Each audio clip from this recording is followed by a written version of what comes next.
I want to start with LSU and where they sit today as the brackets continue to move online with bracketologies. Of course, we always go to Joe Lenardi and Jerry Palm. They are the two most well-known bracketologists. The bracket matrix, I find, is a pretty interesting tool as well. It aggregates a number of brackets and basically averages your seed out, tells you where you are. So I'll let you know where LSU is and then some rooting interests that we may have here over the next few days. So, bracket matrix, which aggregates everything, says LSU is the best 6 seed. That checks out when you go to Jerry Palm, and he's got LSU on the 5 line, and you go to Joe Lenardi, and he has LSU on the 6 line. Obviously, we understand the significance of those 3 numbers. If you're on the 7 line, you would play an 11 in the first round, and then you would play a 2. On the 6 line, play a 10, and then a 3.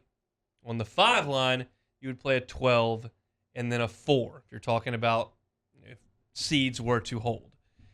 So for right now, everyone is in consensus agreement that LSU is not in significant danger of falling to the dreaded 8-9 game. Now, we thought that last year, and it ended up that LSU did drop back to the 8 seed, and they had to play Michigan in the second round, and second half got away from the Tigers in that one. But the consensus is they're around a 5 or a 6. Does that sound right to you? Yeah, I think so with the win over Alabama. I think you definitely put yourself there. I think you find a way to lose to Arkansas and Alabama in the same week. I think now you're probably looking at, probably 8. Some people may say 7, but I'm thinking 8 or 9, and that just makes your work a lot more cut out for you than what you would really want going into the NCAA tournament. I think now you feel like you're in a favorable matchup in round 1. Obviously, if upsets happen, we've seen wacky things happen. Who knows what can happen in round 2, but now you feel a lot better about yourself going into that opening round of the NCAA tournament. So, for the point of this exercise, if LSU's on the 5 line, I would like them to stay there. Clearly, you want to be the best seed you possibly can.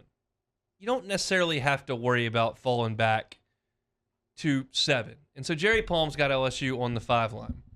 If you're on the 6 line, like Bracket Matrix and Joe Lenardi think, your danger of falling to the 7 and facing a 2 is more significant. And statistically speaking, your odds go drastically down to reach the Sweet 16 once you reach the 7 line and have to play a 2 in the second round.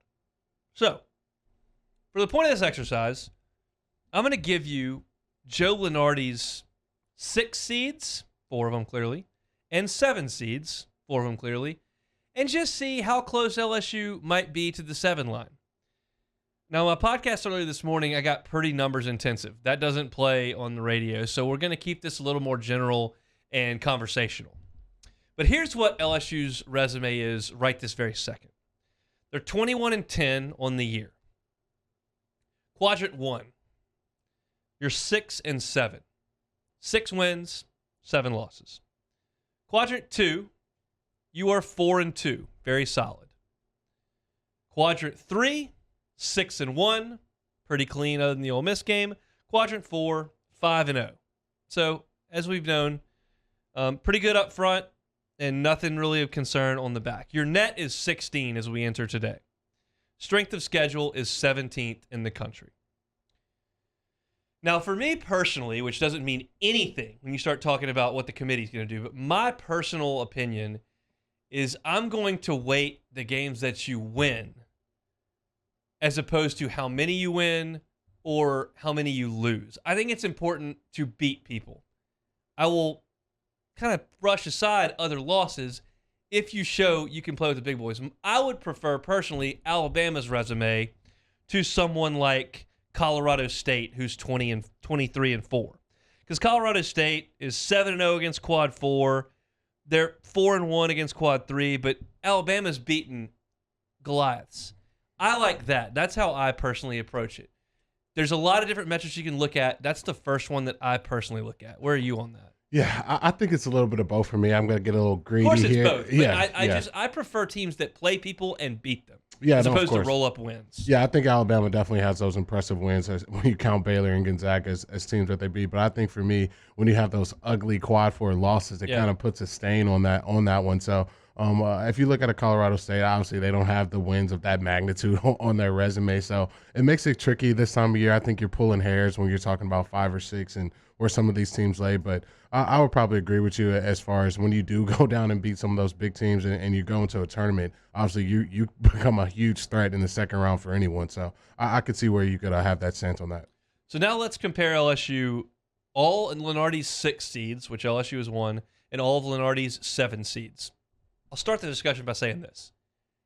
I can't come up with a very, very strong argument for any of these 8 teams, either of any of these 8 teams over the other 7. That's how tight this bunch is. And so I think it's important to realize that when, Palm's got him on the 5 line, Lenardi's got him at 6, I can see you falling back because I think these are so close. But I'll tell you this. Of these 8 teams, all of Lenardi's 6s and 7s, LSU has the most Quadrant 1 wins. They are tied with Marquette. Both have 6. So that's a good start. LSU's net is the second highest of the 8 teams at 16. LSU's strength of schedule is also the second highest. So when you group these 8 teams together that form the 6 and 7 line, you have the most Quad 1 wins, the second highest net, and the second best strength of schedule. Now, there are teams that have better winning percentages against Quad 1. Colorado State, for example, is 5-2. USC is 5-3. You're 6-7.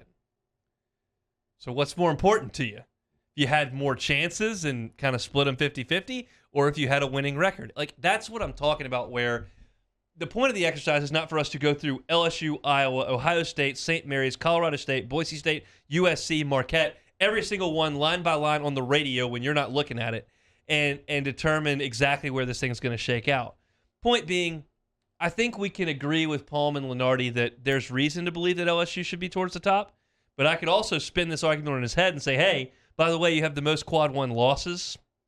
No one, there are a few teams that are unbeaten in Quads 3 and 4. You're not. You have a Quad 3 loss.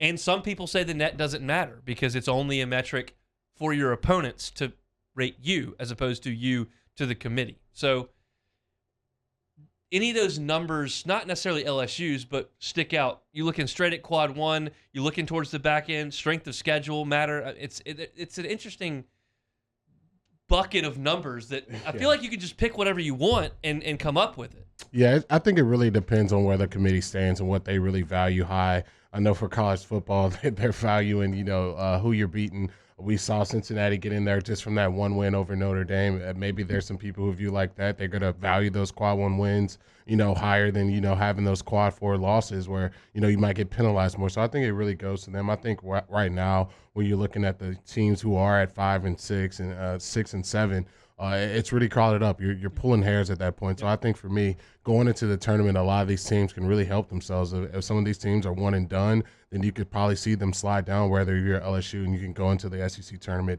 win a couple games. I think that can kind of pencil you in for a 5 seed rather than, being up for grabs and kind of being in the bunch with everyone else. And that's the next point to this discussion is what's most important this week? Okay, first of all, you got to win your first game. You have to beat Missouri or Ole Miss. Those losses would be very, very bad for your cause. So that's the most important thing. Now, there are teams that you've already played that may shift quadrants based on how they perform this week. One of them is done, and I think they're going to be safe, but it's worth monitoring. I'll do it for you and tell you every day on the show. But Belmont's done. They lost in the semifinals of their conference tournament to Morehead State. That's a team you played at home. To keep them in Quad 2, they need to be in the top 70. Sorry, they need to be in the top 75. They are 70. I don't think without playing, they're going to drop 6 spots because everybody around them is going to lose. That's a point I made yesterday is that almost everyone loses this week. Very few don't. So I think Belmont is good in Quad 2. Now here's an interesting one, and it's one that's going to be very easy to keep track of. Bama at home is a Quad 1 win for you right now, but it's got to stay in the top 30, and they're 27th. They stubbed their toe on Thursday. They may drop out of Quad 1. But you're kind of competing with them for a spot. they're on that 5-6 line as well because they've dropped so many games to go with their big wins. The question is, do you pull for Bama to keep them in quad 1, or do you pull against them to try to jump them in the seeding? I think you got to handle business. I think you got to try to win as many games as possible. Whatever happens to Alabama in the meantime, it happens to them. I don't think you want to be cheering them on, getting them hot, running into the tournament. I think for LSU, they can win 2 or 3 games, maybe get hot. You never know. They played. Some of these seem extremely close. So I think for LSU, you got to handle business. One more. This one is tonight. The only one that's tonight. There are a few more tomorrow that we'll get to, but there's one more tonight that we can keep an eye on for LSU that I think matters. Penn State right now is number 93 in the net. You beat them at a neutral site. That is quad 2 up to 100. So there's 7 spots safe. They play Minnesota tonight, who stinks. Penn State cannot lose to Minnesota tonight. If they do, they might fall out of the top 100. That would drop them into quad 3. We need to keep Penn State in quad 2. I think if they can beat Minnesota, they'll be okay with their next loss. But that's the one tonight. So if you're an LSU basketball fan, you're grinding the bracket, Penn State got to beat Minnesota tonight. And that's your initial look at where we are here in the bracket. Thanks so much for watching Hunt Hill on YouTube. Now do us a favor. Hit the red subscribe button below and throw us a like. We'll see you next time.